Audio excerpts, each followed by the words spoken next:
અને જીવનમાં તમને એ કઈ વસ્તુ છે જે હાર ના માનવા ઉપર પ્રોત્સાહિત કરે છે, મોટિવેટ કરે છે?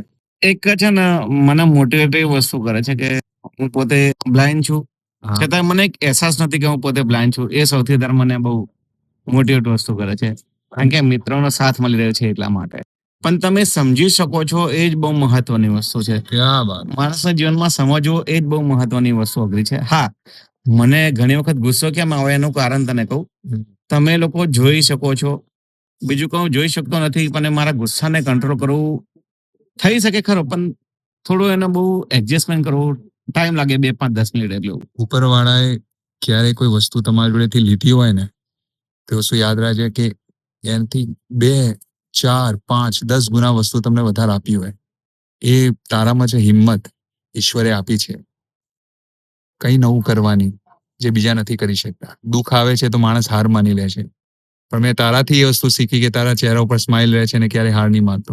તો હું ક્યારે વિચારું છું કે ભાઈ આ માણસ માનતો નથી તો હું કેમ માનું પછી. એટલે તમે લોકો માટે ઇન્સ્પિરેશન બની શકો છો. વસ્તુ ખબર છે તને? હું એટલે તને વાર કહું છું ભાઈ સાચી વાત છે કે તું કોઈનાથી ઓછો નથી, અને ઘણી વસ્તુ મળ્યું નથી કઈ વાંધો નહીં, ઉપરવાળે ઘણું આપ્યું છે આપણને. શું કામ કેમ એટલે કેમ હાર માનવાની આપણે?